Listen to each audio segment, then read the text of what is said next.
What's up, everyone? Welcome to the Power Play with CJ. To focus in on the Nashville Predators. They obviously lost last night to the Chicago Blackhawks in a really good series. They kind of blew a few games there, but you know it is what it is.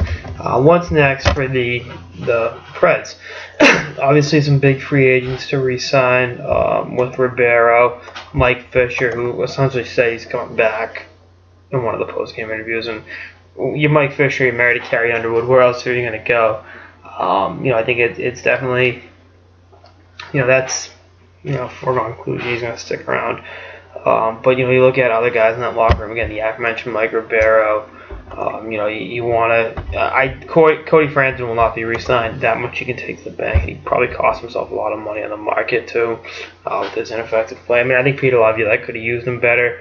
That's neither here nor there. But you look at Nashville, you say to yourself, all right, you got a good building block on defense in Seth Jones. You get, obviously, Shea Weber, who's, a perennial Norris candidate, was hurt when it mattered most.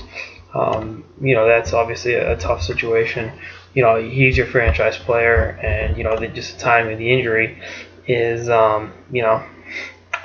unfortunate. But, it is what it is.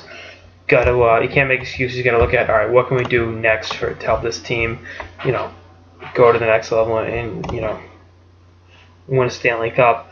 They got some great young players. Obviously, Philip Forsberg, he may have gotten gypped in the Calder voting, but he's fantastic. Colin Wilson from BU, who's almost 26, so I don't know how much you want to. Actually, he's 25, so kind of a young player.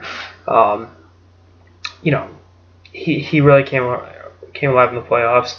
And, I think there's reason to be optimistic in Nashville, but they don't have a first-round pick this year. I think Kevin Fiala is going to be a really good player. They were the surprise team. They snuck up on teams at the start of the season. Once they kind of got figured out, they plateaued. There's going to be expectations going into next season. That's going to be tough to deal with. But, I think Peter Laviolette can deal with it and, help this team become a perennial contender. They were a perennial contender, had 2 down years, and now they're back at it. I think if they can re-sign the key free agents, and the Shea Weber for Taylor Hall, it's not happening. I don't see that happening. So, I'm willing to bet my bottom dollar Shea Weber will be back next season in Nashville, and the team will be ready to be a Western Conference playoff team once again. Laviolette's a fantastic coach, and he got the most out of his players this season. And next year, they'll need to take that next step forward. So, really curious to see, if they make any moves in the free agent market. Or Dave Poyle's always had kind of a man crush on Phil Kessel. Not saying that's going to happen, but if Toronto does move him, I'd be shocked if Poyle doesn't at least inquire. I know it's really out of Nashville's game plan to go after a guy like Kessel, but Poyle's been enamored with him for a long time. So we'll see what happens. Anyway, that's all I got this episode of the Power Play with CJ on what's next for the Nashville Predators. Stay tuned for more episodes throughout the playoffs and beyond. Later, guys.